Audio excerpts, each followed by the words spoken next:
Se baixar o volume, vocês vão me ouvir? Vocês estão me ouvindo? Atos dos Apóstolos, capítulo 18. Se não estiver ouvindo aí, você levanta a mão, tá bom? Atos 18.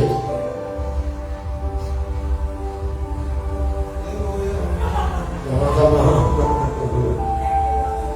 Aumenta, né, Karine? Aumenta, Vamos achar de amém. Diz assim a palavra do Senhor. Depois disso, partiu Paulo de Atenas e chegou a Corinto. E achando um certo judeu por nome Áquila, natural do Ponto, que havia pouco tinha vindo da Itália, e Priscila, sua mulher, pois Cláudio tinha mandado que todos os judeus saíssem de Roma. Se juntou com eles, e como era do mesmo ofício, ficou com eles e trabalhava, pois tinha por ofício fazer tendas. E todos os sábados disputava nas sinagogas e convencia os judeus e gregos. Quando Silas e Timóteo desceram da Macedônia, foi Paulo impulsionado pela palavra, testificando aos judeus que Jesus era o Cristo. Mas resistindo e blasfemando eles, sacudiu as vestes e disse-lhes: o vosso sangue seja sobre vossa cabeça.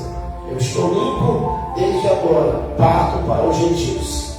E saindo dali, entrou em casa de um homem chamado Tito Justo, que servia a Deus, e cuja casa estava junto da sinagoga. E Cristo, principal da sinagoga, creu no Senhor. Com ele e sua casa, também muitos dos coríntios, ouvindo, creram e foram batizados. E disse o Senhor em visão a Paulo: não temas, mas fales, e não te cales, porque eu sou contigo. E ninguém lançará a mão de ti para fazer mal, pois tenho eu muito povo nesta cidade. E ficou ali 1 ano e 6 meses, ensinando entre eles a palavra de Deus. Sempre glorificando o Senhor. Aleluia!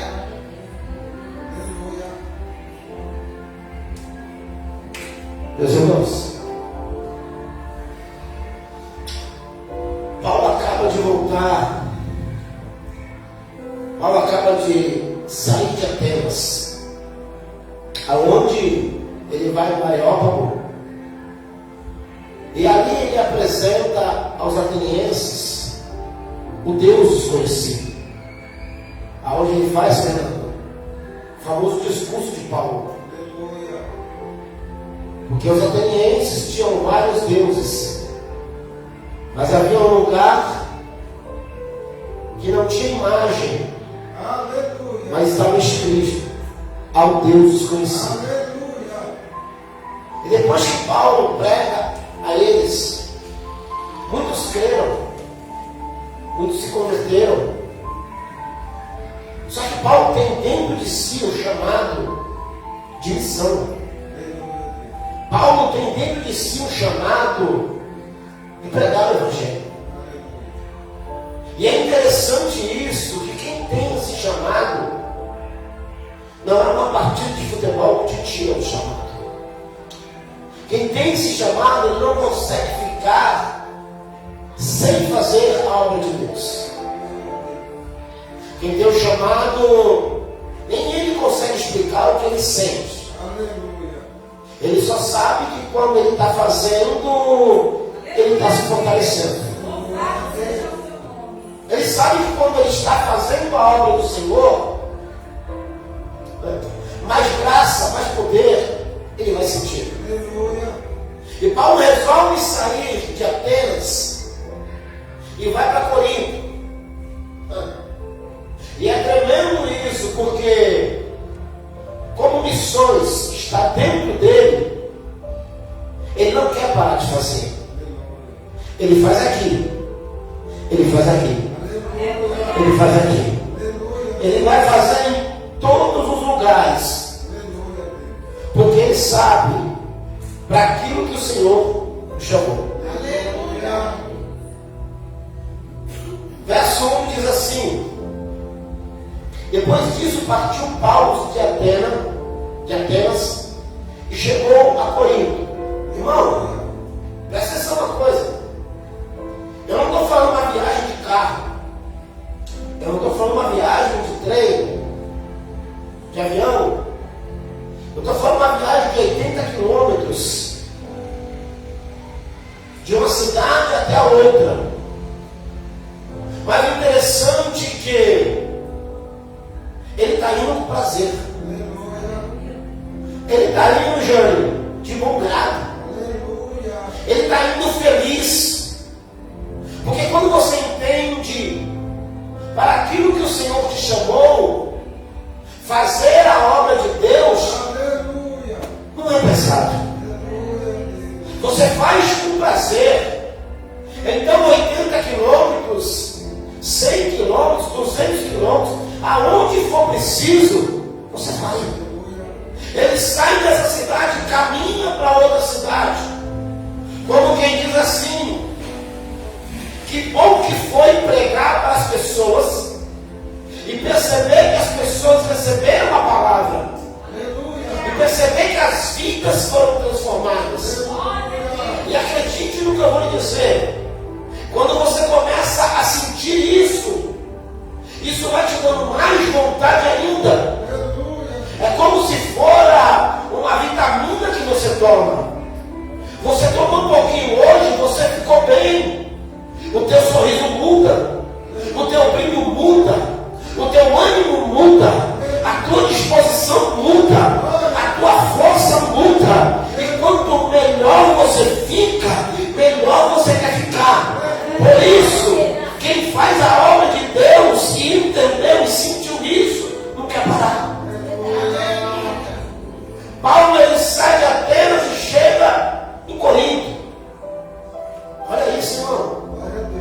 Olha o verso 2 que vai dizer: e achando um certo judeu, por nome Áquila, natural do Ponto, que havia pouco tinha vindo da Itália, e Priscila sua mulher, pois Cláudio tinha mandado que todos os judeus saíssem de Roma, se juntou com eles. Vamos pegar aqui: achando um certo judeu por nome Áquila, natural do Ponto. Perceba isso. Paulo não conhece a cidade de Corinto.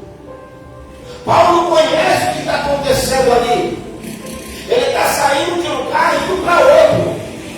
E na cabeça dele é mais ou menos assim: o que eu vou encontrar nessa nova etapa? O que eu vou encontrar? Quais serão os desafios que eu vou encontrar nessa nova jornada? O que será que eu vou encontrar? Porque nós temos a facilidade de cairmos numa zona de conforto. Talvez porque ele pregou em Atenas e as pessoas ouviram, talvez ele poderia ter caído na zona de conforto. Não, mas ele parte para um novo desafio. E na cabeça de Paulo, assim como a sua e a minha, deveria estar pensando: vou ter que começar do zero. Eu vou ter que começar sozinho. Como é que vai ser lá? Como é que vai ser essa jornada? Vem o medo, vem a incerteza, vem a dúvida, vem muita coisa que passa dentro de nós. Mas tudo isso é superado pelo chamado. E quando você atende o chamado, irmão, entende? Porque é muito fácil a gente ler e falar que a gente percebe o chamado. Irmão, quantas pessoas chamaram os nossos antepassados de maluco? Entenda o próprio Paulo. Paulo, ele era um doutor. Paulo era cidadão romano. Ele abandonou tudo por causa do chamado. Quando a gente vê isso, parece ser muito fácil. Mas entenda isso, porque ele está saindo de Atenas, indo para Corinto. Só que a Bíblia diz: achando um certo judeu por nome Áquila. Eu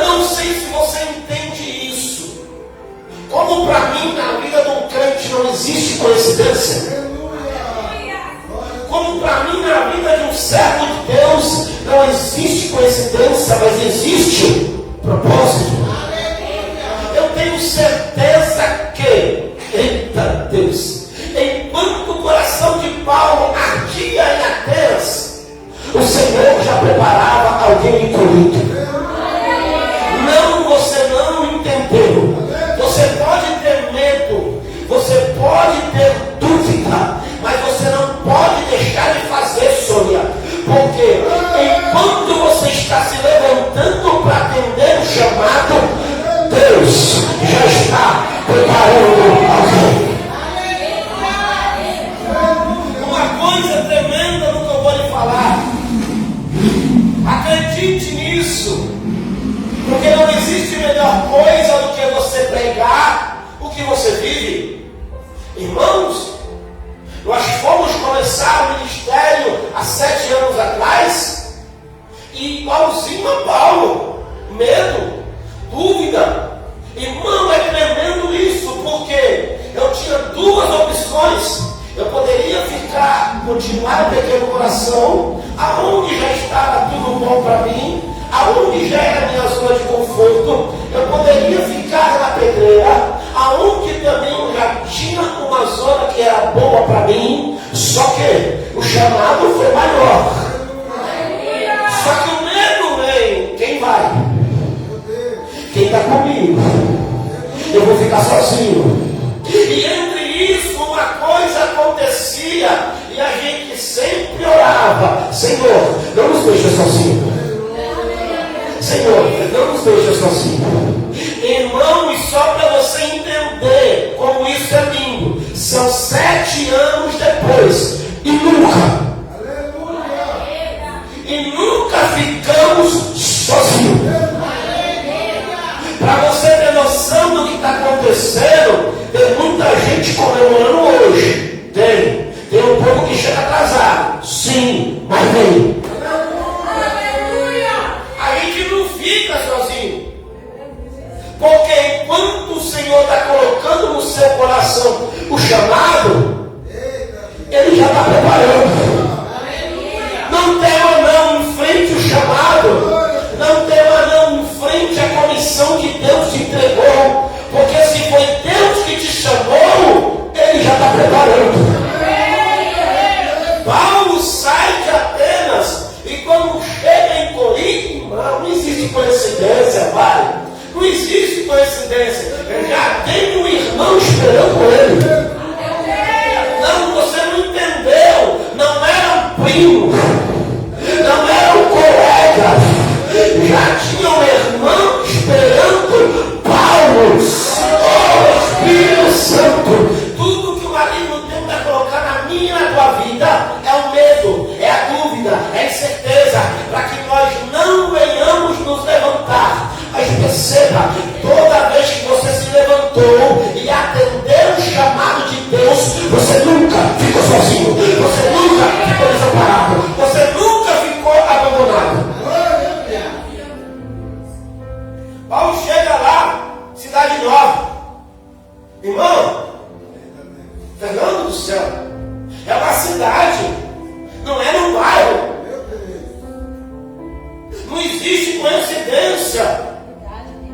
Tantas pessoas que tem no mundo, tantas pessoas que tem numa cidade, mas Deus preparou a pessoa certinha. Pastor, eu não entendi, segura. Eu sei que dá medo, eu sei que dá incerteza, eu sei que a perna treme, eu sei que a mão soa, eu sei que o coração acelera, eu sei, irmão, tudo que passa em volta de um chamado, mas eu também sei que Deus já preparou, eu também sei que Deus já cuidou. Então, em meio a uma cidade imensa, Deus já deixou certinho uma pessoa para nos ajudar. Olha isso aqui, ó. Achamos o certo judeu com a miar, que era de ponto, que havia pouco tinha vindo da Epressiva sua mulher. Missionária Karine, é interessante isso, porque a gente acha que tudo vai ser tão difícil. De fato é. As coisas do reino do céu são tomadas à força. Mas a gente tem uma mania, escuta isso, a gente tem uma mania de colocar as aflições que o maligno nos causa acima dos bens que Deus nos dá. Você conseguiu entender isso? Nós valorizamos mais as pancadas que o maligno nos dá do que as provisões que o Senhor nos entrega. A gente se lamenta toda hora. Estou sofrendo, estou apanhando, estou chorando. Mas pouco a gente fala. Deus está provendo, Deus está cuidando, Deus está preparando. Pouco. E isso é muito maior do que Deus faz. Paulo, quando chega em Corinto, ele encontra Áquila, um irmão. Repete comigo. Um irmão. Só que Paulo não sabia que Deus tinha mais que um irmão. Deus tinha uma estrutura. Família vai falar de estrutura. Família vai falar de alicerce. Então, quando Paulo encontra, ele não encontra apenas Áquila, ele encontra Priscila, ele encontra uma família firmada na fé, uma família que serviria de alicerce. Escuta o que eu vou lhe falar. Com aquilo que Deus colocar no teu coração, aquilo que o Senhor entregar para fazer, dentro das formas corretas de Deus, faz, porque já tem uma estrutura preparada. É uma estrutura que vai te alicerçar. É uma estrutura, irmão. Todos que começam a fazer a obra, todos que fazem a obra, não vão inventar mais nada. Todos que fazem a obra já vão pegar algo estruturado. Não tem mágica nova para se fazer a obra. Tem a obediência e um coração quebrantado. Mas todo aquele que tem obediência e um coração quebrantado pode descansar, porque uma estrutura já foi feita pelos nossos antepassados. A estrutura está feita. Priscila e Áquila, vindo da. Olha isso. Pois Cláudio, eita Deus, tinha mandado que todos os judeus saíssem de Roma. Se juntou com eles. Aleluia. Não, isso é algo tão tremendo. É muito forte, filho. Porque nós temos falado muito de vento contrário. Nós temos falado muito de chicotada. Nós temos falado muito de perseguições. Mas o que nós não podemos esquecer é que quem manda no vento é o Senhor. Quem tem o controle até das chicotadas que você toma é o Senhor. Irmão, Cláudio é o imperador romano. Eita Deus! Cláudio está fazendo o seguinte, Jacones Carol. Eu vou tirar tudo que é crente da Itália. Eita Deus! Eu vou tirar tudo que é crente de Roma. Eu vou acabar com o cristianismo em Roma. Aí Deus está falando, faz isso. Oh meu Deus, faz isso. Porque enquanto ele acha que ele está matando,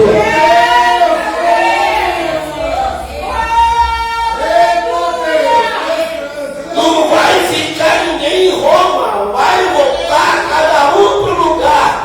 Deus já está separando. Priscila e Áquila já sei para onde vai. Oh Espírito, ele tira todos de Roma. Irmão, entenda isso. Ele tirou todos de Roma. Só que agora, eita Deus, está se cumprindo o querer de Deus. Entenda isso pelo amor de Deus. Não fique se lamentando pelas coisas ruins que têm acontecido em você. vidas, porque você não sabe o plano que Deus tem preparado para isso. Nenhum sofrimento é em vão, nenhum levante é em vão, nenhuma prova é em vão. Enquanto o diabo está falando que a coisa da margem, eu vou matar, eu vou destruir, Deus no céu está falando, é propósito que eu estou juntando, é pessoas que... Ah, meu Deus! Não é muita coincidência isso? Quando Paulo resolve ir para Corinto, claro, expulsa os judeus de Roma, e aí Paulo vai encontrar Áquila e Priscila, uma estrutura montada. Eita Deus, é lindo isso. Sabe por quê? Porque Corinto era uma cidade que tinha adoração pagã. Olha isso, é tremendo isso. Corinto era uma cidade que tinha adoração pagã. Então Deus, ah meu Deus, ordenou a Cláudio, ah meu Deus, para ele expulsar os judeus de Roma, porque se tivesse acontecido isso antes, talvez Priscila e Áquila tivessem se corrompido em Corinto, mas foi no tempo certo, foi na medida certa. O coração deles estava puro, o coração deles estava voltado para Deus. Aí Deus falou: não vou deixar Priscila e Áquila se corromper. Assim que ele chegar em Corinto, o processo começa. Assim que ele chegar em Corinto, ah meu Deus, o projeto começa. É muita coincidência para alguém falar, não, isso foi coincidência. É muitos fatos que contribuíram para que alguém fale, nossa, olha como que aconteceu. Não, irmão, tudo foi propósito divino. Eu sei que talvez a tua vida esteja passando um turbilhão de emoção.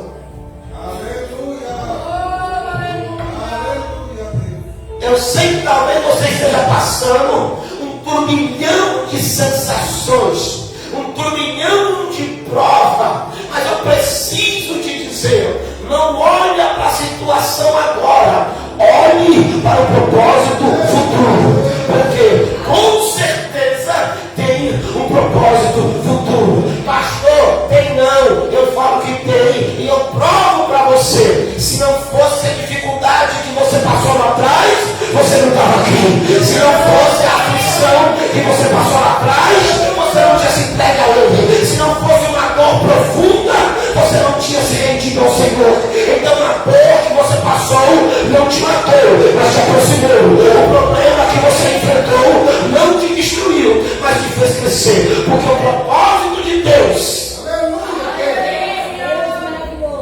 precisava se cumprir. Irmão, é difícil, mas espere e acredite nisso. Eu já falei muitas vezes aqui. Você não conhece uma obra-prima até ela acabar. Um artista está fazendo algo, deixa acabar, irmão. Deixa acabar. Porque você só verá a beleza desta obra-prima no final. Entende? Quando olhamos para alguém que está na igreja e você vê a pessoa bem assim, você fala, não acabou. Não acabou, não acabou. Você vê o semblante triste, você vê o semblante escuro, você vê que ainda não conseguiu alcançar a fé, você viu ainda a dúvida na mente, você viu ainda a incerteza de tudo. Você olha e fala, olha, não acabou ainda, mas o Senhor está trabalhando.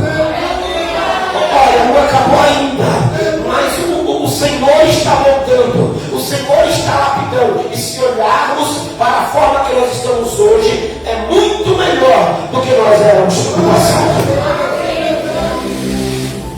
Vem comigo. Atos 18:3. Vamos lá, Atos 18:3.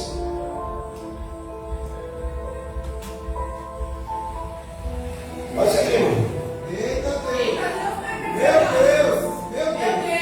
Eu não preciso nem pregar.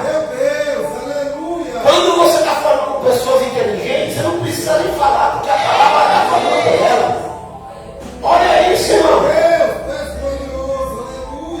E como era do mesmo, ficou com eles e trabalhava, pois tinha ofício de fazer tendas. Irmão, isso é muito lindo. E como era do mesmo ofício. Ó, irmão.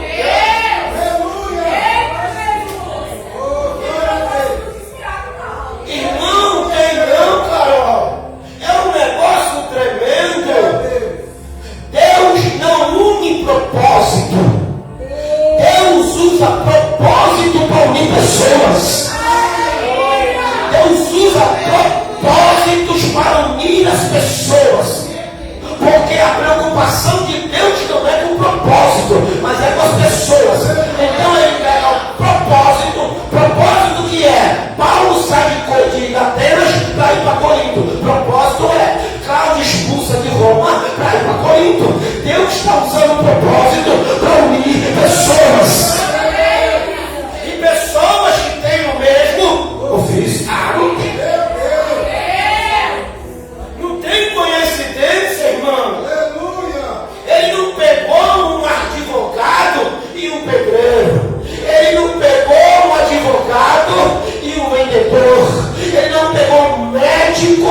Não. Ele pegou pessoas com o mesmo ofício. O Senhor une as pessoas. Ah, meu Deus. O mesmo ofício significa o quê? Pensamentos iguais. Espírito Santo, pensamentos que compartilham da mesma ideia. Oh, Espírito Santo, pensamentos que têm o mesmo entendimento. O entendimento qual que é? Saio de Atenas e ganho alma em Corinto. O pensamento é: sou expulso de Roma, mas ganho alma em Corinto. Aleluia! Aleluia! Você está entendendo o que Deus está falando? O Senhor usa propósitos para unir pessoas. E pessoas que têm os mesmos pensamentos. Oh, meu Deus. A gente tem uma mania de falar uma coisa. Ah, não, eu tenho que falar depois. É porque eu estou passando à frente e eu não posso, calma. Irmão, a gente precisa entender: todos que continuaram nesse ministério.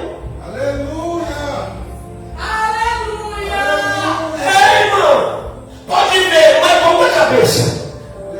Não tem um problema, tem um distúrbio, tem. É tudo doido. Gente que tem a mente perfeita não aguenta ficar. Agora os maluquinhos por Jeová. Oh, Senhor. Os doidinhos por Jesus. Parece que eu vejo o inferno falando assim: Deus, tem um monte de doido pro Senhor. Eu quero ver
ofício ficou com eles.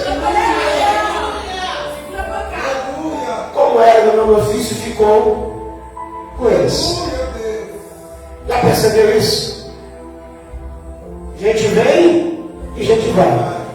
Mas os dois ficou com eles. Gente vem e gente vai. Mas os dois ficou com eles. Eu aprendi uma coisa. Águia voa com águia. Minhoca rasteja com minhoca. Aquilo que o Senhor uniu de propósito, aquilo que o Senhor uniu de pessoas, irmão, voa junto. Voa junto. E ficou com eles. O Senhor pegou pessoas, escuta isso, irmão.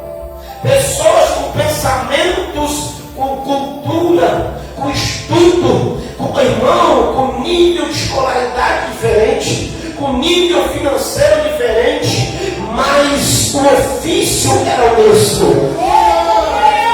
E quando colocou, a química foi perfeita, o casamento foi perfeito, e a Bíblia diz, e ficou com eles.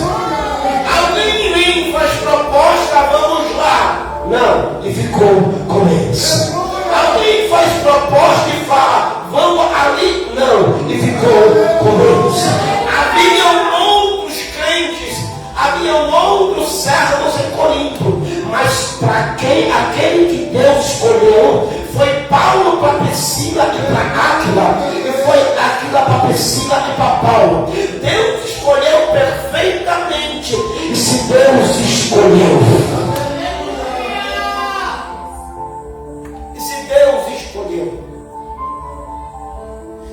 e trabalhava, pois tinha ofício de fazer tendas. E trabalhava, pois tinha por ofício fazer tendas. E trabalhava. E trabalhava. Isso é muito importante. Porque você vai ver pessoas que têm o mesmo pensamento, o mesmo ofício, mas não quer trabalhar. E hoje está cheio. É o que mais tem. O Senhor uniu pessoas através de propósitos. Mas o problema é as pessoas entenderem e trabalharem juntas. Por quê? Porque alguém pode olhar e falar, não, é porque a parte que eu faço da tenda é a principal. Que é colocar os idóis.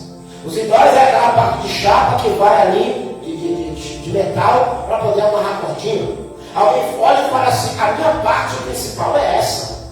Aí o outro vai e fala, não, a minha parte principal é a parte de costurar uma lona a outra, porque eu faço a ligação. Aí o outro fala, não, a minha parte principal, a parte principal que sou eu, que faço as janelinhas. Cada um, se fosse falar da sua parte principal, não haveria tenda, eles não trabalhariam juntos. Aí Deus pegou eles com o mesmo ofício, com a mesma mentalidade, e eles estão trabalhando juntos. Pouco importa quem colocou em nós, pouco importa quem uniu a tenda, pouco importa quem abriu a janelinha, o que importa é trabalhar junto, o que importa é fazer a obra juntos. Eles estão trabalhando juntos, porque o ofício deles é fazer tendas. Irmão do céu, olha como isso é tremendo. E vamos ver se você vai dar um glória agora. A tenda servia para quê? Hã? De quem? Povo. Famílias. Aleluia, Deus. Poucos tinham moradia de casa. Aleluia. A maioria era nômade. Moravam em tendas. Aleluia.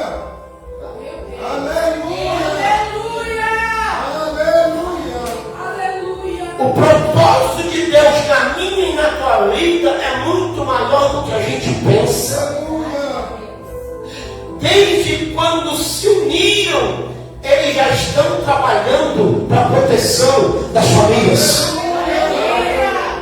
A função deles é construir a tenda daquele. E a tenda servia de quê? De abrigo para o frio, de abrigo para a chuva, de abrigo para os animais, de abrigo contra os inimigos. Para quem? Para as famílias. Ninguém consegue trabalhar sozinho. Ninguém consegue fazer nada sozinho. Então eles dão a mão uns aos outros e estão falando. Estamos construindo um lugar seguro para as famílias. Estamos construindo um lugar seguro para as famílias.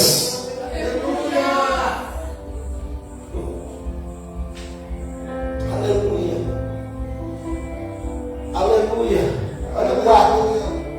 Olha o quarto. Outra coisa importante dizer. Outra coisa importante dizer.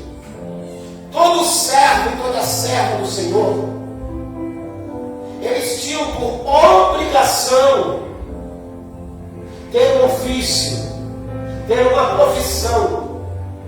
Até os homens que trabalhavam em função do Senhor, da lei, dos escribas, fariseus, eles tinham que ter uma profissão. Por isso que Paulo, além de ser um exílio doutor, Paulo é um fabricante de tendas. Por quê? Porque Deus não chamou todo mundo para Deus sustentar. Não, esse evangelho que as pessoas estão abrindo igrejas para poder falar que Deus tem um chamado, irmão, nem sempre é verdade.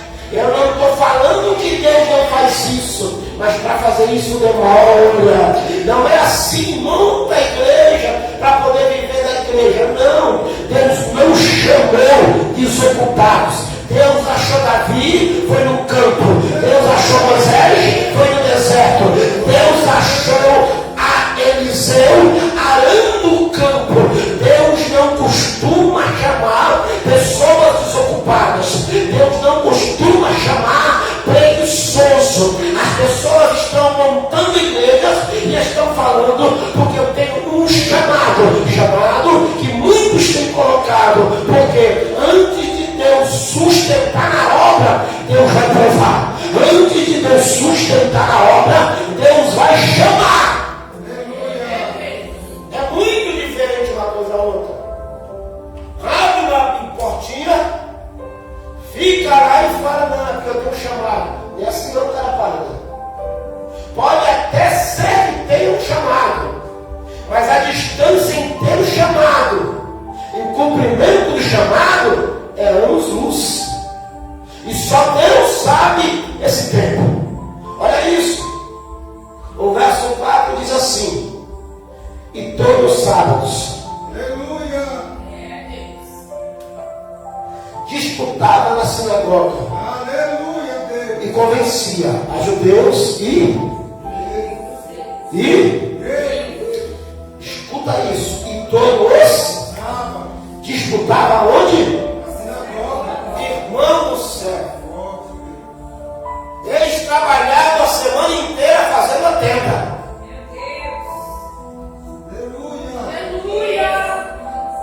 No dia de culto, matava eles de novo.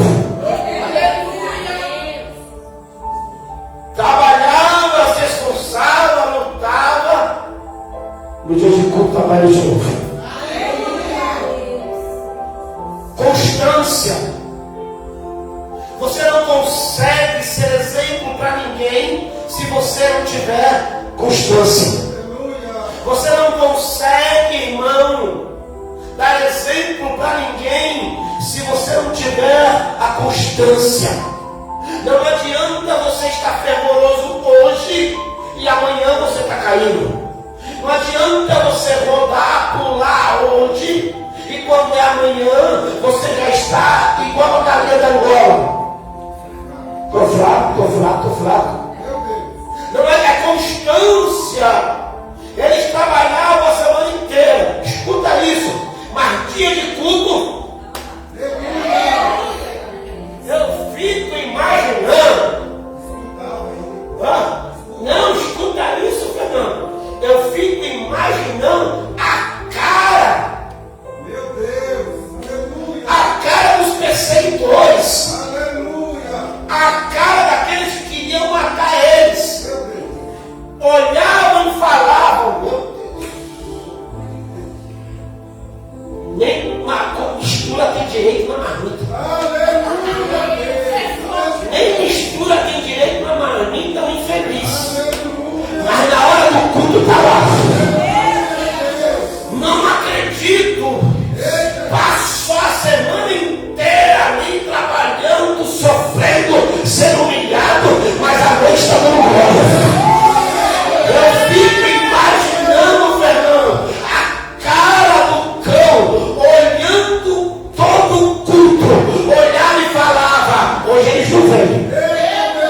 faltar. Choveu demais, fez sol demais, fez frio demais. Ah não, o trânsito está muito, teve jogo, eles estão olhando e estão falando, vai faltar, não vai vir, vai faltar, não vai vir. Aí de repente chega Paulo, de repente chega Águila, de repente chega Priscila. Eles olham e falam, da onde vem esse povo? Meu Deus, aleluia. Fernando, interessante é isso.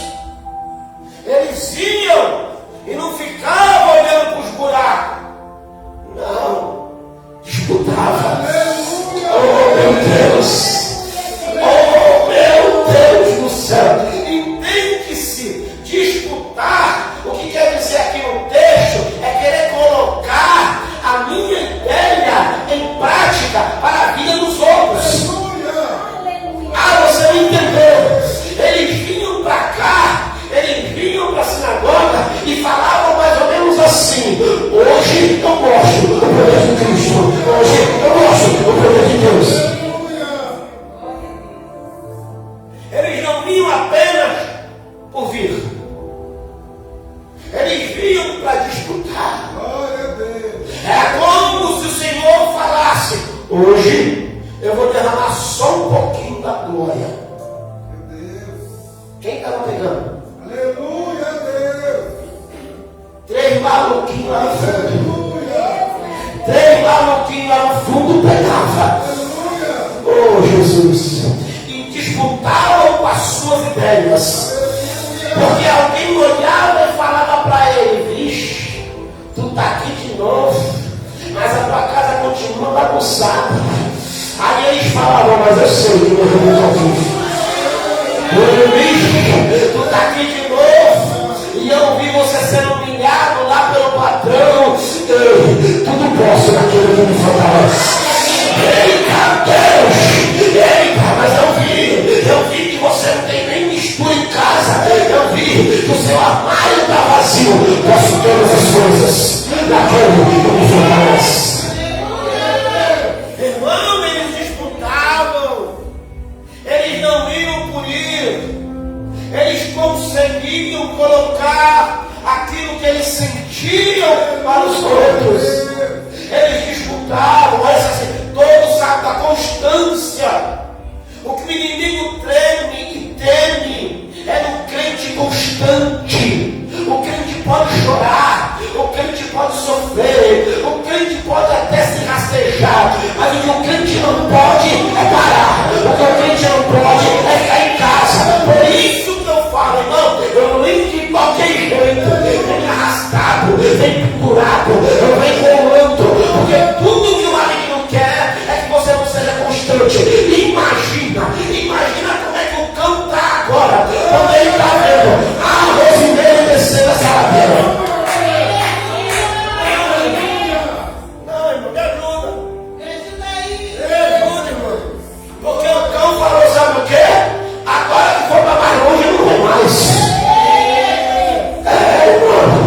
Agora que for lá, porque você fala isso, eu falo isso. Imagina o que o cão falou. Agora vai subir, porque o nosso pensamento você fala, agora já foi. Aí tu imagina como é que ele fica. Eita!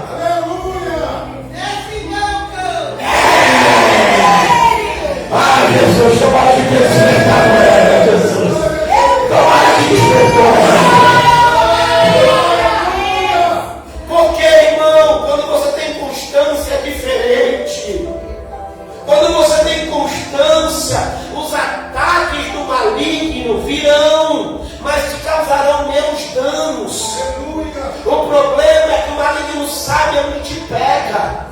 Ele sabe onde me pega. E aí, se eu não tomar atitude, ser constante, volta e meia, ele fará algo que irá me paralisar. Mas quando ele vê que está apanhando, mas está descendo a ladeira, quando ele vê que sofreu o dia inteiro, mas está dando conta,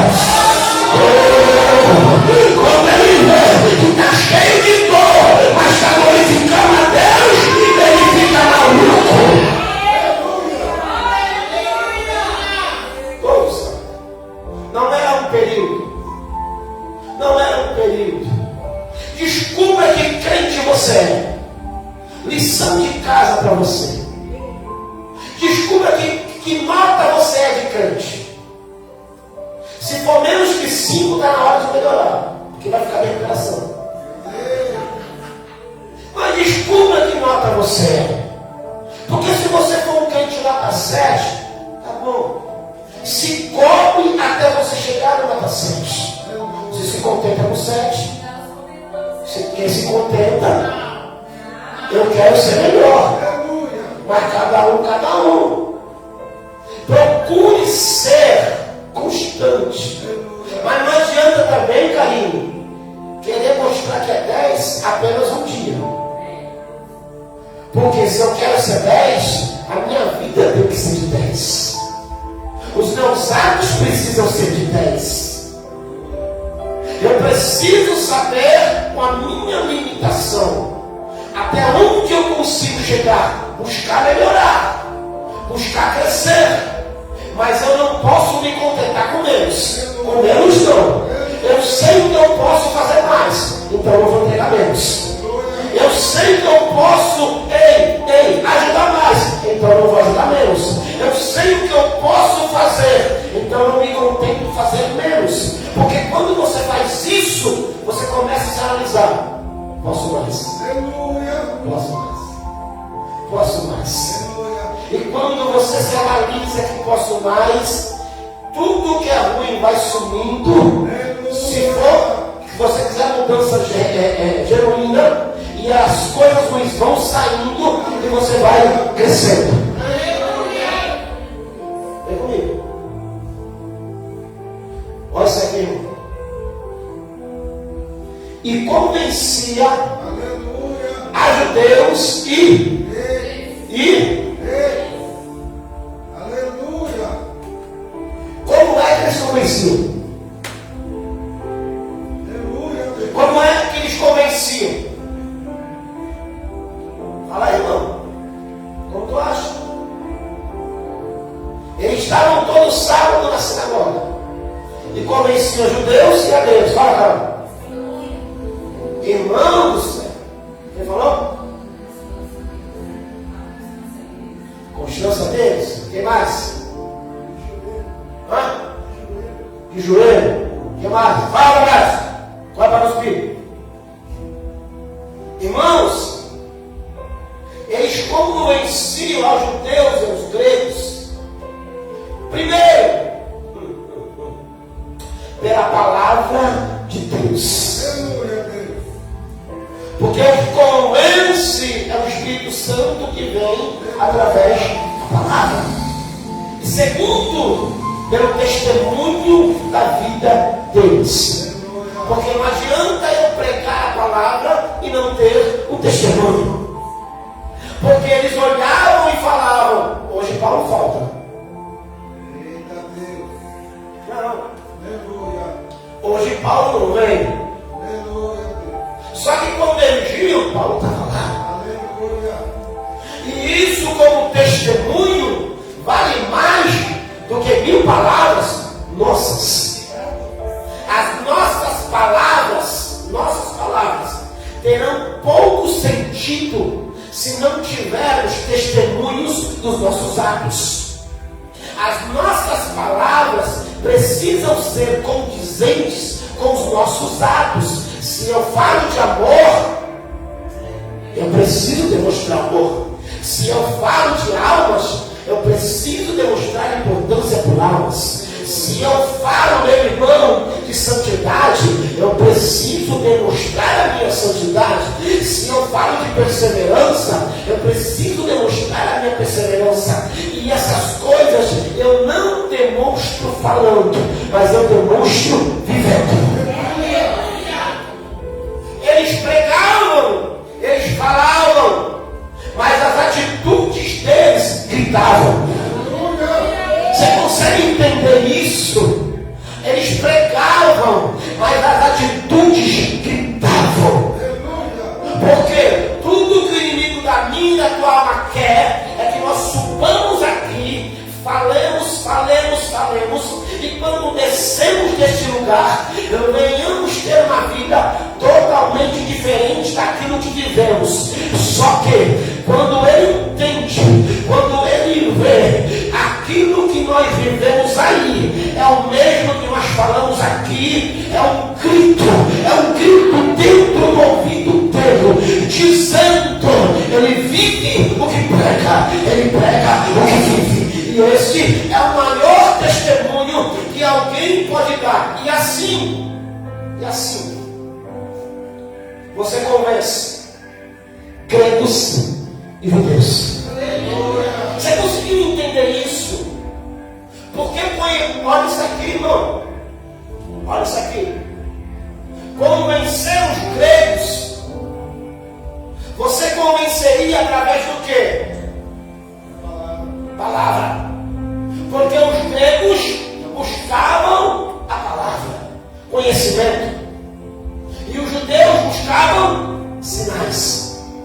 Então os gregos, por serem um povo elitista, eram convencidos pela palavra.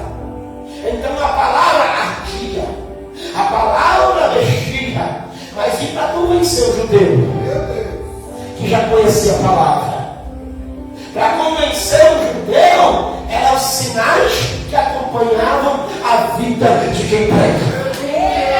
Você consegue entender isso, irmão? Eles trabalhavam, eles se esforçavam, eles pregavam e conseguiam convencer a gregos e a judeus.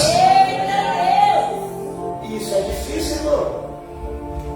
Porque para um judeu falar é crente. Meu Deus. Irmão, É forte, irmão. Principalmente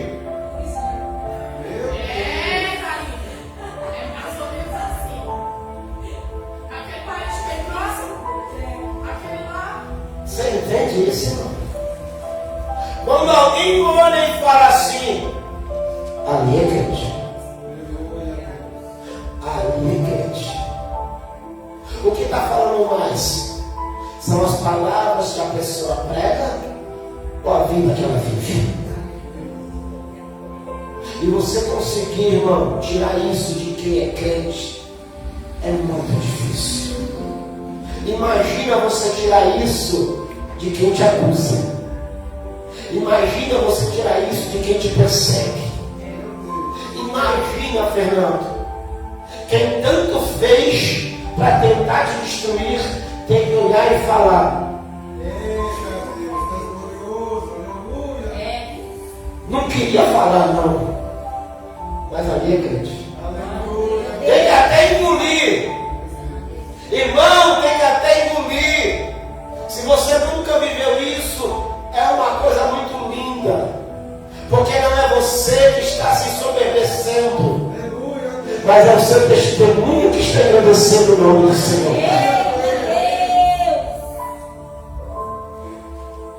Vem comigo. Olha o 5, que diz assim: quando Silas e Timóteo desceram da Macedônia, foi Paulo impulsionado pela palavra, testificando aos judeus que Jesus era o Cristo. Presta atenção nisso. A obra começa com quem?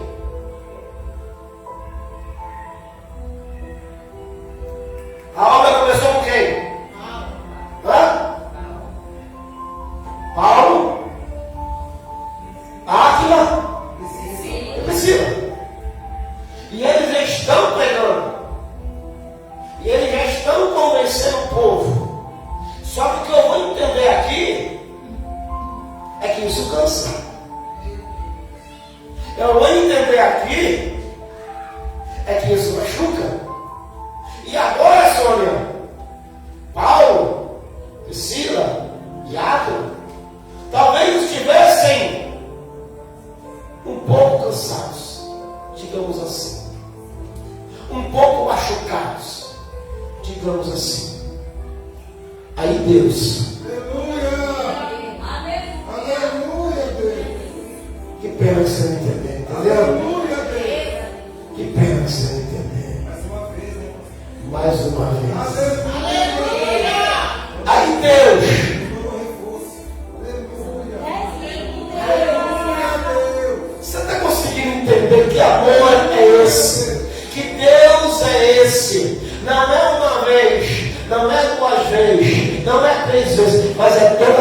você precisar.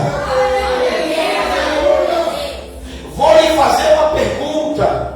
Não precisa responder, se quiser responder, senão fica no seu coração. Esse ano, estamos no mês 11. Quantas vezes Deus já mandou reforço para você?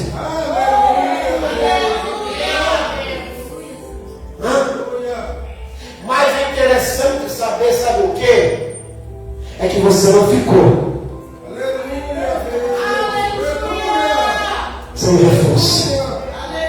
Eu não sei se foi 10, 20, 30, 40, 50. Eu só sei que toda vez que ele viu que você ia morrer, não você ficar dengoso, não, dengoso não. Não você ficar manhoso, manhoso não. Não ficar bicudo escondendo atrás da máscara. Não. Toda vez que ele viu, por que todo mundo olhou para ela? É você ver, todo mundo olhou para você. Mas toda vez que Deus viu que você não aguentava mais, ele mandou reforço. O que eu mais amo nessa parte, sabe o que é? Que você não vê Paulo pedindo. Você não vê Priscila pedindo. Você não vê Águia pedindo. Porque Deus sabe o que você precisa. Deus sabe a hora certa de enviar o que você precisa. Então pode descansar o seu coração. Se não chegou reforço ainda, é porque ainda aguenta mais. Para de fazer cara feia, para de ficar porque na hora que ele vê que não aguenta mais, não precisa nem pedir, ele manda. Ele já não mandou? Já não mandou? Então pronto, irmão. Então, olha isso aqui. Quando chegou o reforço, irmão do céu, Paulo foi impulsionado.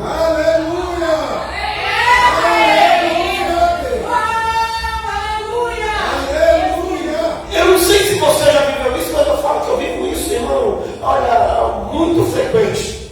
Eu estou que nem a galinha da Angola. Estou fraco.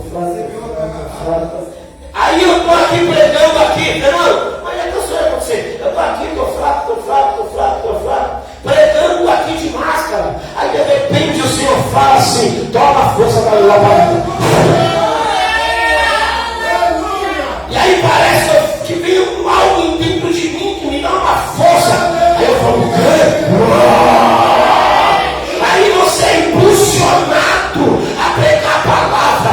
Mas não estava acabado, mas não estava fraco, mas não estava doído, mas não estava triste, mas não estava preocupado, mas não estava decepcionado, mas foi impulsionado pelo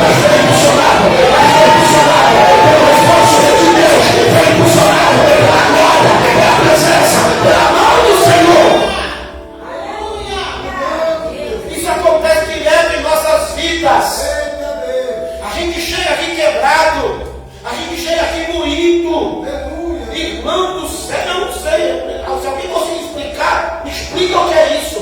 Eu só sei que de repente tem um negócio. Lembra o desenho do papai? Quando o papai comia espinafre,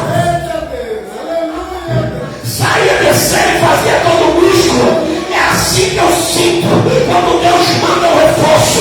Eu sinto vindo do meu corpo, eu sinto indo para os meus músculos, eu sinto entrando na minha veia, e aí vem a força da leoparita.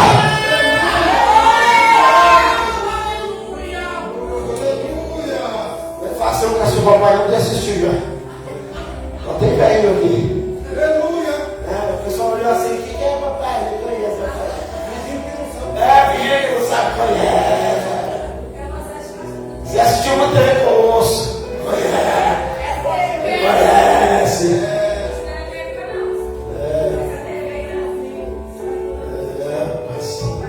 Esse é onde eu estou aqui, irmãos. Onde eu estou, irmãos? Sim. Olha isso aqui. Ele é impulsionado, ele prega. Ele prega com intrepidez, irmão. Ele prega musculoso. Ele prega forte. E olha só o que vai acontecer.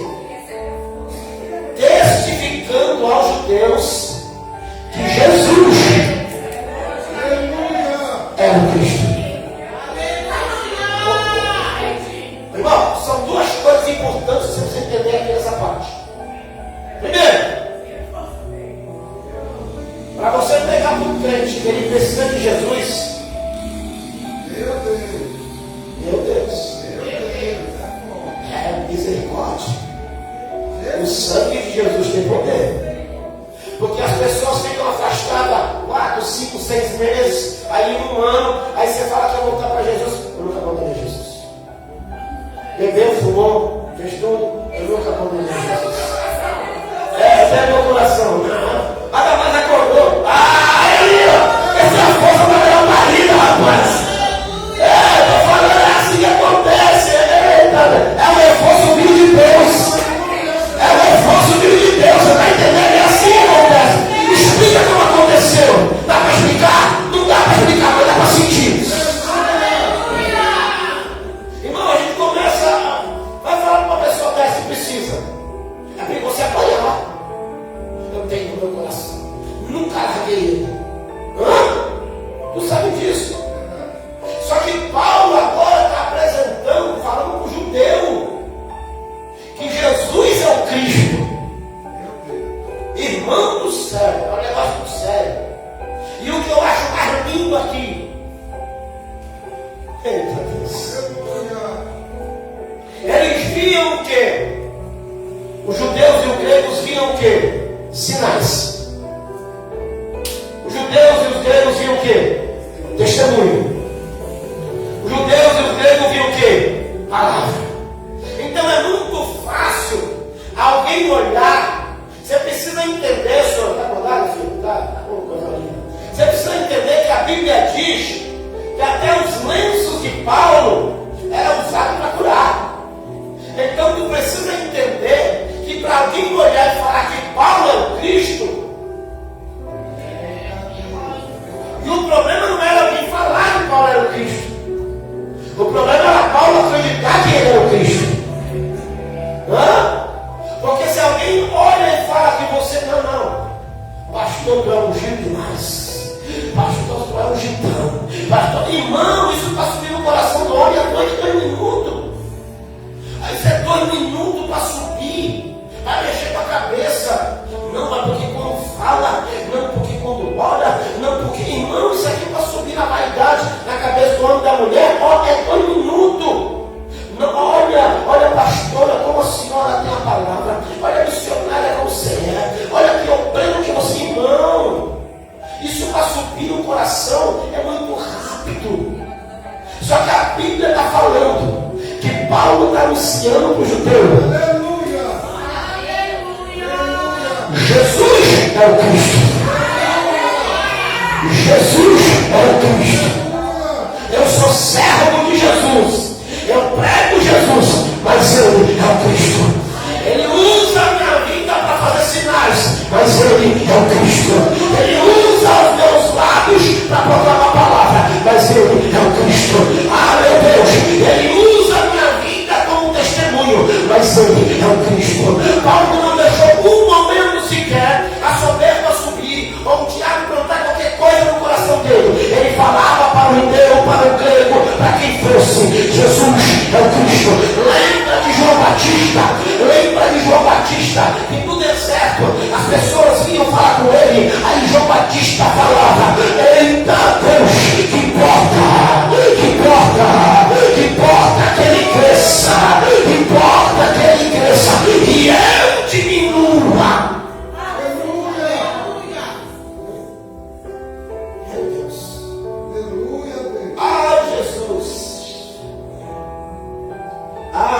Jesus. Olha o 6. Mas resistindo e blasfemando eles, sacudiram as vestes e disse-lhes: o vosso sangue seja sobre a vossa cabeça. Eu estou limpo e desde agora parto para os gentios. Mas resistindo e blasfemando eles. Perceba?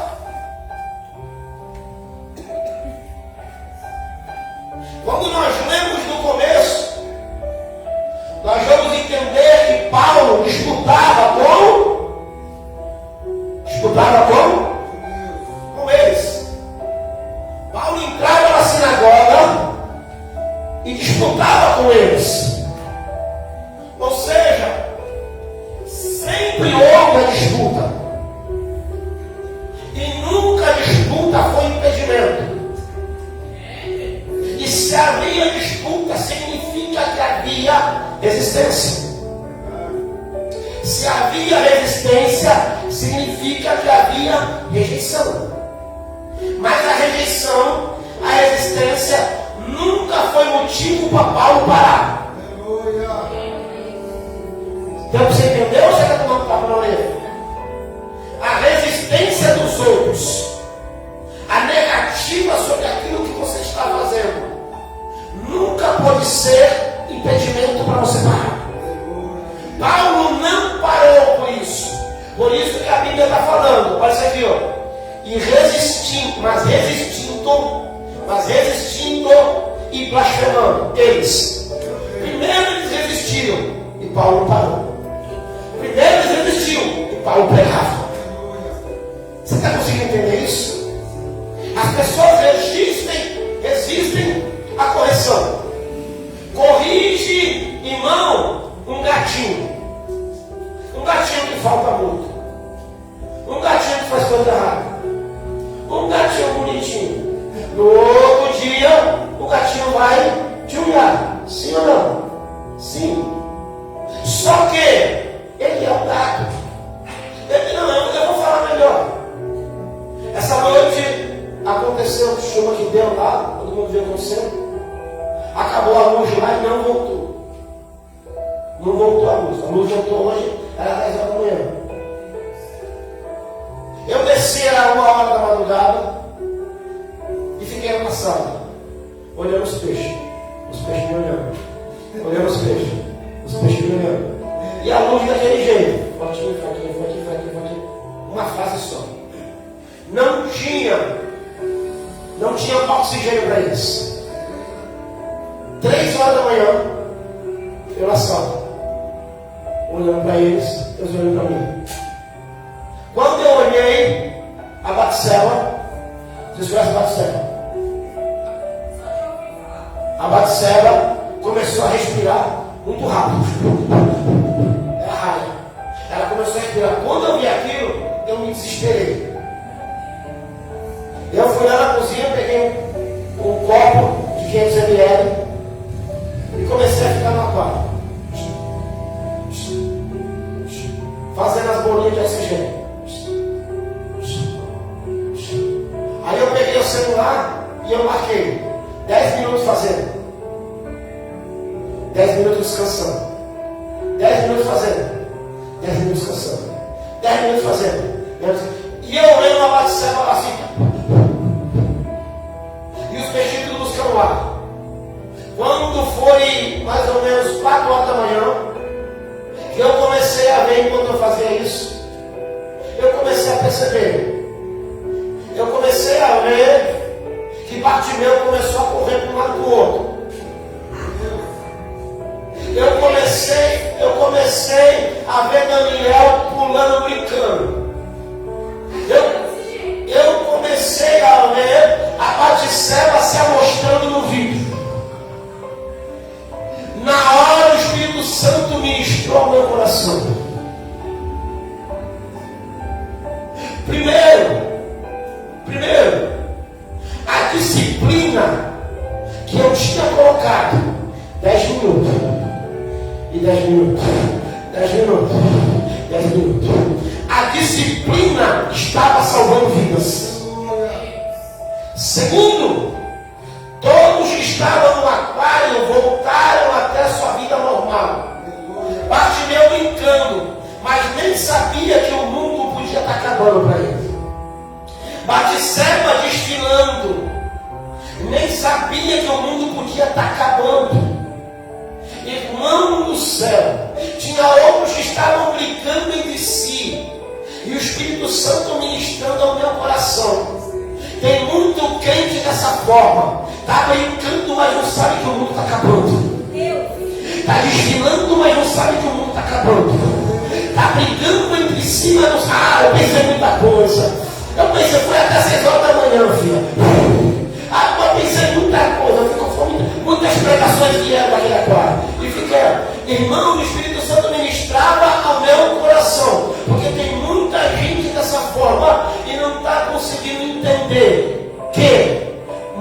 coisa está acontecendo e o povo está brincando. Paulo pregou, o povo resistia, mas Paulo tinha uma disciplina. Deus me chamou para salvar. Eita Deus me chamou para salvar. Eita Deus, mas e o seu cansaço? Descansa, porque Deus vai me fazer dormir direito, né, Carinho? E aí vem aquele negócio. Ah, meu irmão do céu. Quando eles começam a blasfemar, aí Paulo desiste. Enquanto estão resistindo, Paulo não desiste. Quando começou a blasfemar, escuta, porque resistir, você resiste ao homem. Meu Deus. Blasfemar, você blasfema do Senhor. E aí, irmão, quando eles começam a blasfemar, Paulo desiste. Porque o Espírito Santo manda: sai daí. Sai daí. Bate a poeira do pé e avisa que o sangue deles não está mais em vossas mãos. Aprenda uma coisa, irmão. Aprenda uma coisa. Todos nós somos. Todos nós temos sangue de pessoas em nossas mãos.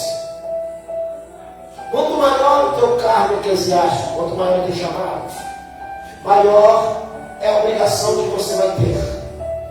As pessoas acham que receber os cargos é tudo muito bom, não, a cobrança vai ser muito maior. Mas todos nós temos sangue em nossas mãos. Primeiro, o sangue da tua família. Primeiro, o sangue da tua casa.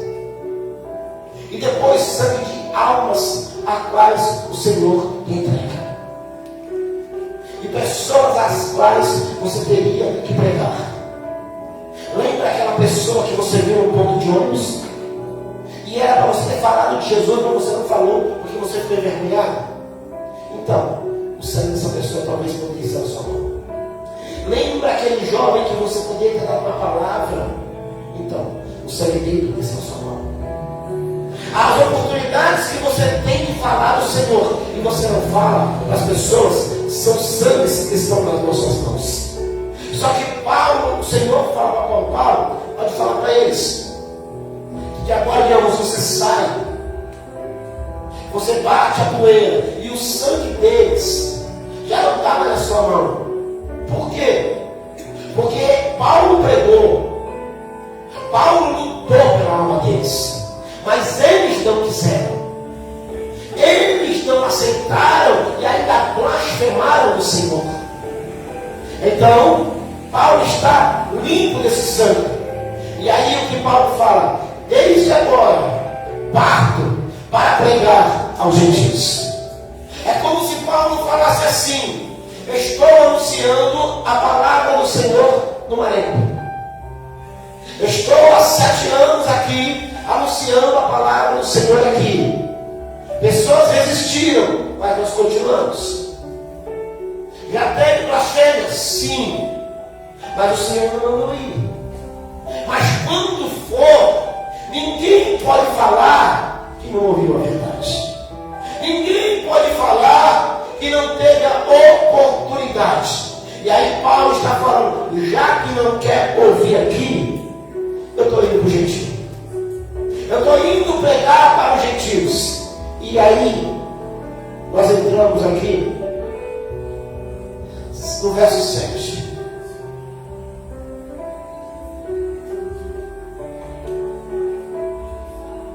E saindo dali, entrou na casa. Saindo dali, entrou em casa. Tinha um homem chamado Tito, que servia lá, e cuja casa estava junto lá.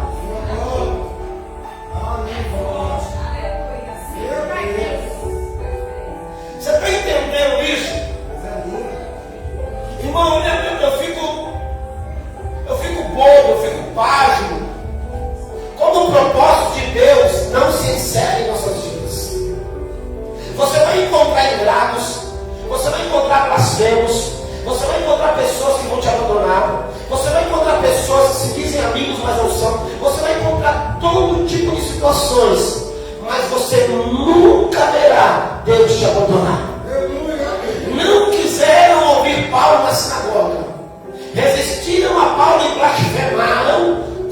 Senhor, já que não quer ouvir, eu vou para outro lugar.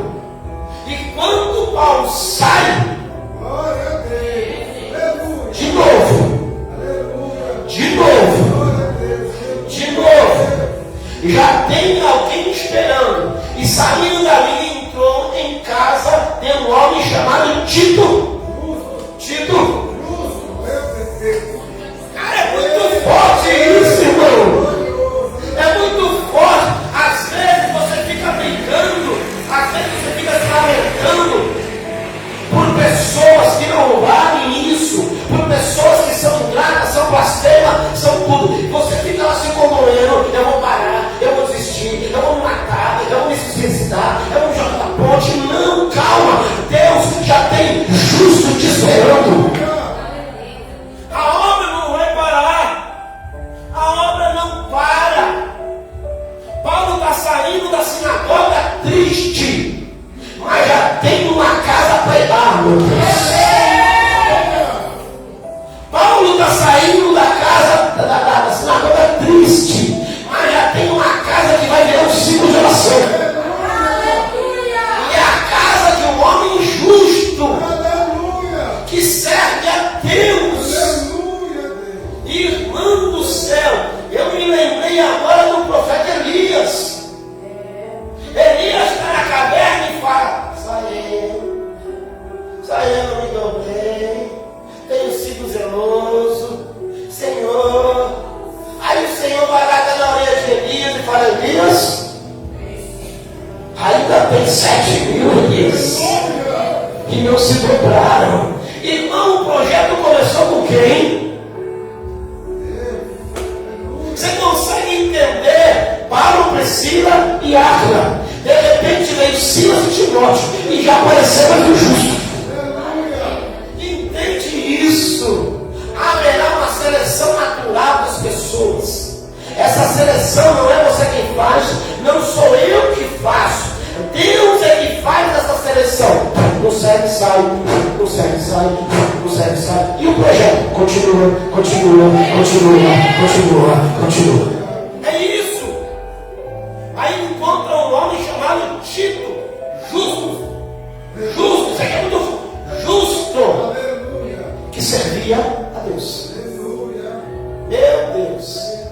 Olha isso aqui. Você não dá uma glória aqui. Eita Deus. Senhor, manda outra injeção da Márcia. Aquela está passando efeito, Senhor. E cuja casa estava. Junto da sinagoga. Aleluia. E cuja casa estava. Junto da sinagoga. Pertinho. Aleluia. Do ladinho. Aleluia. O maligno está falando agora, para. O maligno está falando agora, fecha. O maligno está falando agora, acabou. O maligno está falando agora, não tem jeito. O maligno está falando, chegou ao fim. E Deus já tem alguém bem próximo que vai ajudar. E a sua casa ficava junto da sinagoga. Eita Deus.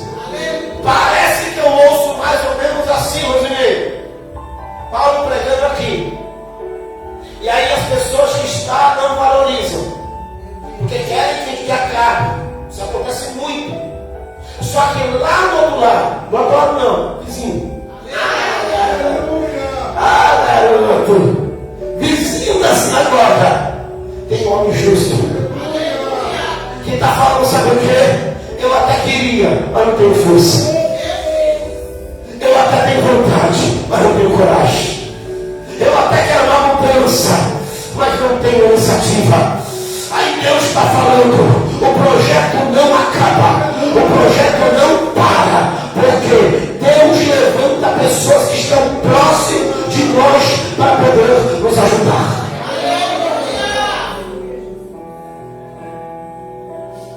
É, Jesus. Cara, isso aqui é tremendo. Olha o olho aí. Meu Deus. Aleluia. Olha o olho aí.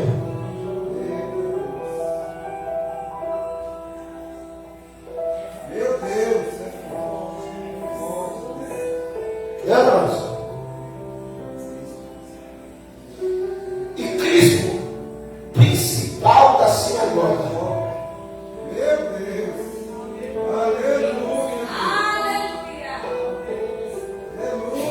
e Crispo, principal da sinagoga, creu no Senhor. Diga-se de passagem, com toda a sua casa. Uma coisa muito interessante, nós sofremos a síndrome do cachorro vira-lata. Alguém sabe que síndrome é essa? Não vale nada, não presto para nada, não sirvo nada, tudo que eu faço não adianta. Nós temos essa síndrome. Nasci para sofrer, nasci para perder, a minha vida é isso mesmo, sou derrotado. Essa é a síndrome do cachorro vira-lata. E muitas das vezes nós somos acometidos dessa síndrome, porque nós falamos, não está acontecendo nada. É isso aí. Não está mudando nada, não está melhorando nada. As coisas, olha, não adianta, não tem jeito, é assim. Eu estou orando, mas não tem mudança. Eu estou me esforçando, mas as coisas não mudam. Eu estou me dedicando, mas as coisas não acontecem. E aí que é o grande problema. Quem disse que é para você ver?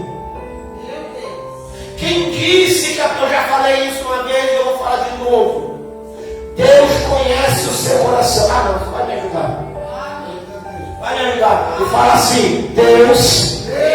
Não, melhor, fala: Deus conhece o meu coração. Só que Deus conhece também a minha língua. Minha língua você fala baixinho, né? O Senhor conhece o nosso coração. Só que Ele também conhece o tamanho da nossa língua.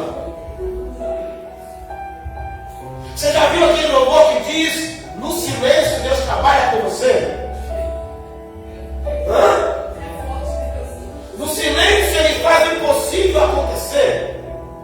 É no silêncio. Porque o tamanho da tua dor é o tamanho da tua língua.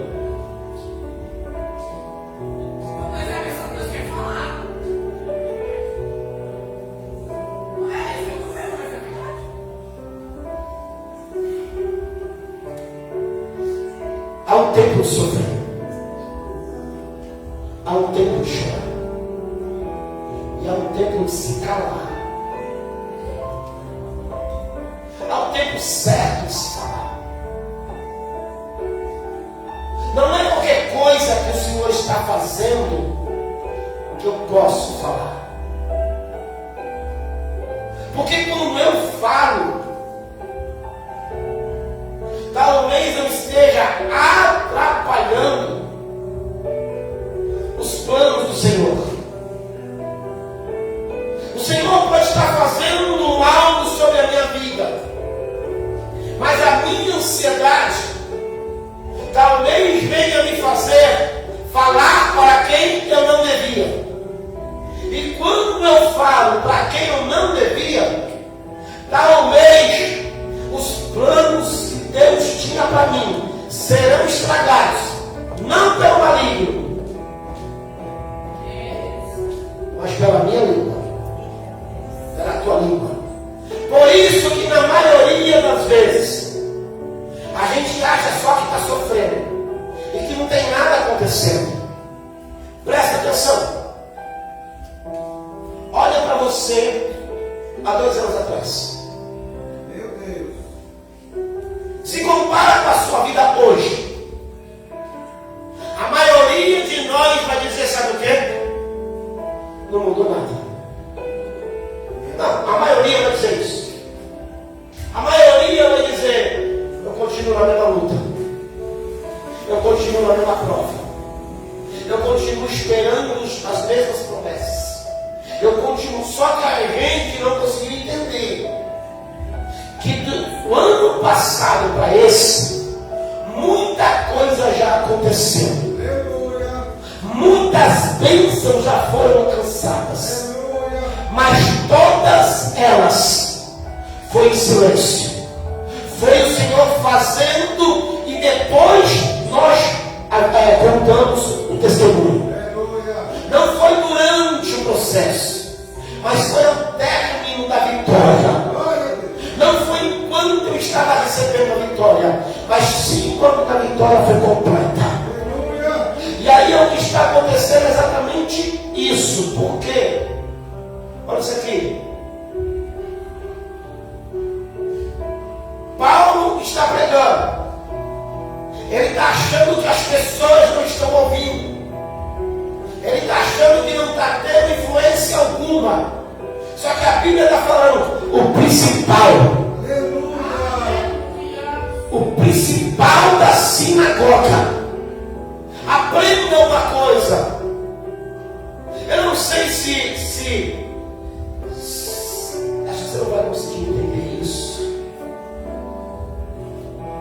Lembra que quando você era mais jovem, muito tempo atrás, aí tinha uma pessoa que era a mais descolada da turma, na escola, vai. Aí você queria fazer amizade com essa pessoa, porque quando você fizesse amizade com ela, você conseguiria ganhar o restante dos amigos. Já passou isso ou não? Você poder se aproximar de uma pessoa para ganhar essa pessoa, para através dessa pessoa você conseguir ganhar o restante delas. A vida da gente é assim. Você não conseguirá chegar ao coração de todos. Não. Tira isso da tua mente. Haverá fotos, haverá pessoas que você precisa chegar nos corações delas. E essas pessoas chegarão nos corações de outros. Exemplo, Paulo está pregando na sinagoga, querendo alcançar o coração de todos. Porque quando a gente prega, a gente quer que todos sejam alcançados pela glória e poder de Deus. Só que como isso não acontece, talvez venha a frustração. Só que o principal da sinagoga está sendo tocado. Agora eu te falo, se esse homem é convertido, sendo ele o principal da sinagoga, Paulo nem precisa pregar mais. Porque agora quem vai pregar é o Cristo, é o principal. E não só na sinagoga. Você entende como o projeto de Deus é muito maior do que você pensa? A gente está olhando só para os bancos. E Deus está falando, eu quero famílias. A gente está olhando para quem está presente. E Deus está falando, eu quero também quem ficou em casa. Enquanto pregamos aqui, corações são modificados. Eu não posso pregar dentro da tua casa. Mas a palavra que você escuta aqui, se entrar no teu coração, é pregada para os teus filhos, é pregada para os teus pais, é pregada para os teus parentes. E é isso que acontece. Olha o que ele fala mais. Também muito dos coríntios, ouvindo, creram. Aleluia! E foram.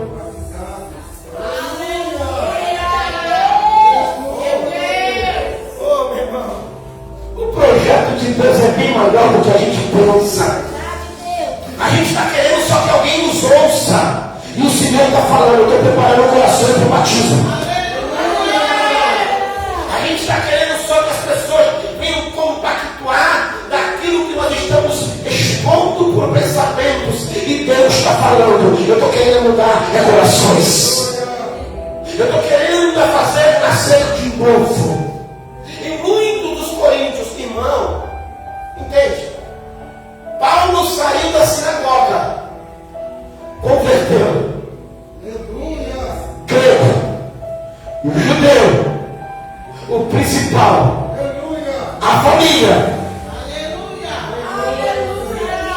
e muitos de Corinto, porque a palavra que Deus coloca dentro do teu coração não há principado. Por isso que a palavra do Senhor nos diz, e as portas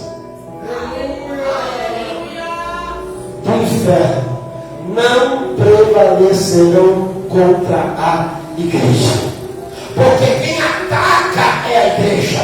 É a igreja que vai adiante. A igreja não se defende. A igreja está evoluindo. Aí alguém olha e fala assim: não estou vendo evolução. Você é a evolução. Você é a evolução. Terminaremos.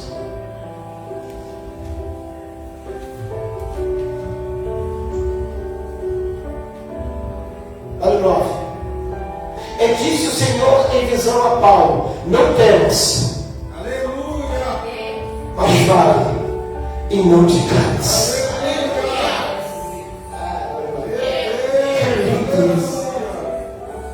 Glória a Deus. Entendeu? O homem está sendo perseguido, Zaqueu. Aleluia. O homem está sendo rejeitado. Aleluia, Deus. O homem está sofrendo todo tipo de situações. E o Senhor está falando: Aleluia. Não temas. aleluia, não temas e não te cales. Aleluia. Irmão, isso é muito forte. Enquanto o inimigo quer que você pare, enquanto o inimigo quer que você retroceda, enquanto o inimigo quer que você largue, o Senhor está falando: não temas. Aleluia. Não temas e não te cales. Aleluia.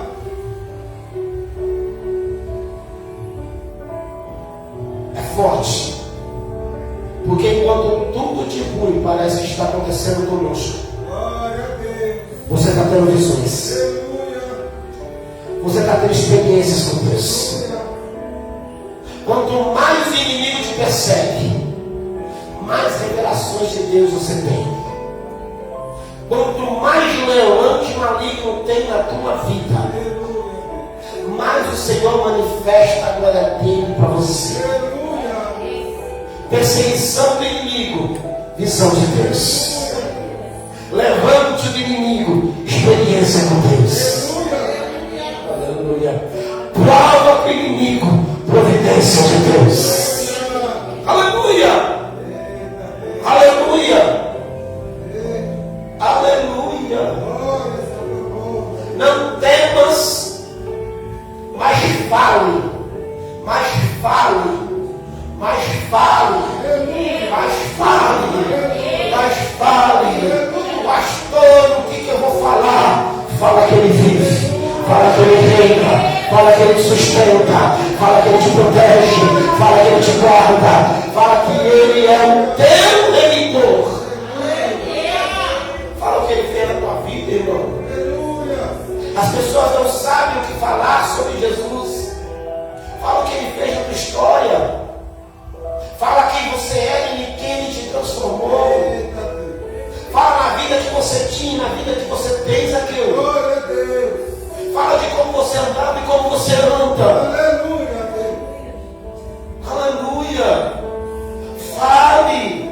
Não tema, mas fale. E outra coisa, a Bíblia também diz: quando estiver na presença dos magistrados, não se preocupe, porque o próprio Espírito Santo te fará recordar, e ele falará através de nós. Abre a sua boca, que o Espírito Santo fala. Abre a sua boca, que o Espírito Santo que vai convencer as pessoas. Não são as palavras difíceis, mas são as palavras com amor, as palavras da alma, as palavras do seu ser, as palavras com sentimentos. O povo está cansado de palavras vãs. O que o povo quer são palavras que toquem, que sinta, que vem de dentro da pessoa. Não cales, mas fale e não te cales. Olha o 10. Porque eu sou contigo, e ninguém lançará mão de ti para fazer mal, pois tenho muito povo nesta cidade. Porque eu sou contigo, mas não é contigo agora, é contigo desde sempre. Não é uma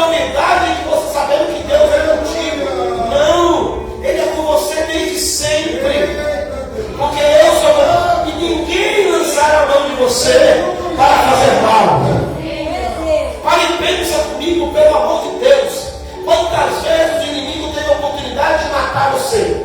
Quantas vezes ele teve a oportunidade de destruir você? E não conseguiu por quê? Porque o Senhor é conosco. Porque o Senhor é conosco. E ninguém lançará mão de você para fazer mal. Porque eu tenho muita gente nesta cidade. Quando você entende muito. Escute isso aqui, irmão. Quando ele está falando assim, porque eu tenho muito povo nessa cidade. O Senhor está falando de que povo? De que povo o Senhor está falando aqui? Do crente ou do ímpio? Hã? Do crente ou do ímpio? Está falando do ímpio. Você não entendeu ainda? Não te cales, mas fala. Porque ninguém lançará mão de te fazer mal. Porque eu sou contigo. Porque eu tenho muito povo aqui que ainda precisa ser alcançado pelo Evangelho. Porque eu tenho muito povo aqui que precisa ser alcançado por esta palavra. Porque eu tenho muito povo aqui que precisa ouvir que Jesus Cristo vive e reina para todos sempre. Porque tem muitas almas que precisam se render aos pés do Senhor. Porque tem muitas almas que estão perdidas, que estão aí abandonadas, que precisam de ouvir que Ele reine dos pecados. Não te cales, fale. Porque o Senhor é conosco. E não vai acontecer nada conosco, irmão. Nada. Nada irá acontecer conosco enquanto o Senhor não permitir que aconteça. 1000 cairão ao teu lado e 10.000 à tua direita, mas tu não serás atingido. Por que você acha isso?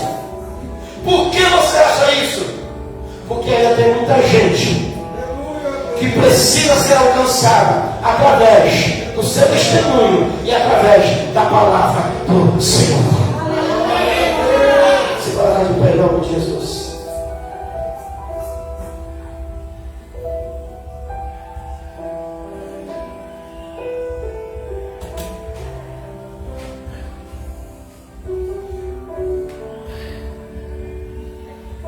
Acredite, irmão. E eu sei disso. Existem muitos projetos do Senhor que estão esperando só as pessoas se posicionarem. Tem muitos projetos que o Senhor deseja fazer. E aprenda o que eu vou lhe falar. Ele não usará todos. Ele não usará uma pessoa para fazer todos os projetos. Ele quer usar todos para fazer vários projetos. O pastor não vai ser usado para toda uma igreja. Não vai. Há encargos que o Senhor começa a entregar na mão de pessoas. Há projetos. Pergunta para um pastor se ele quer cuidar de criança. Tudo que ele mais deseja. Tudo que O ele Samuel. sonho de realização. Você entende?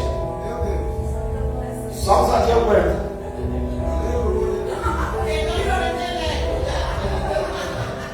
Você entende, irmãos? Mas até para isso, o Senhor levanta pessoas. Entende? Se o Senhor me levanta para cuidar de criança, eu morro no outro dia.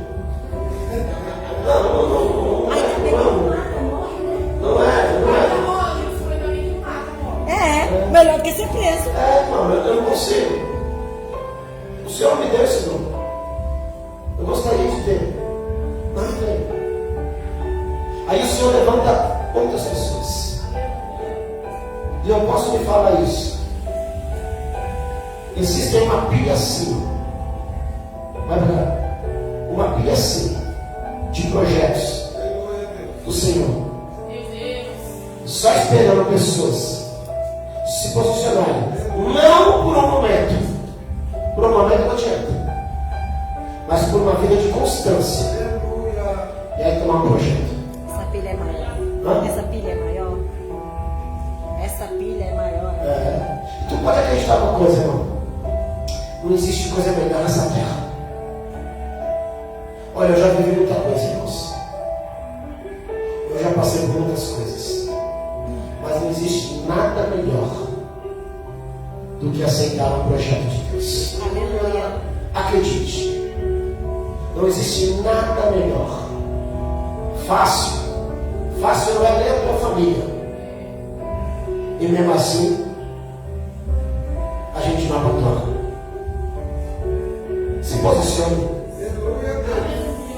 Pegue os projetos. Sente para ver se consegue contar os tijolos antes de pegar os projetos.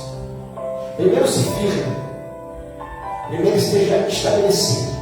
E aí pegue. E eu garanto para vocês, nunca mais, eu disse, nunca mais, vocês verão o Evangelho da mesma forma. Nunca mais. Nunca mais. Talvez essa fraqueza, talvez essa inconstância, talvez esse estou fraco, é porque não pegou o projeto ainda para valer. Porque quando pegar, nunca mais a tua visão será a mesma. Eu creio, Deus. É comigo a cabeça.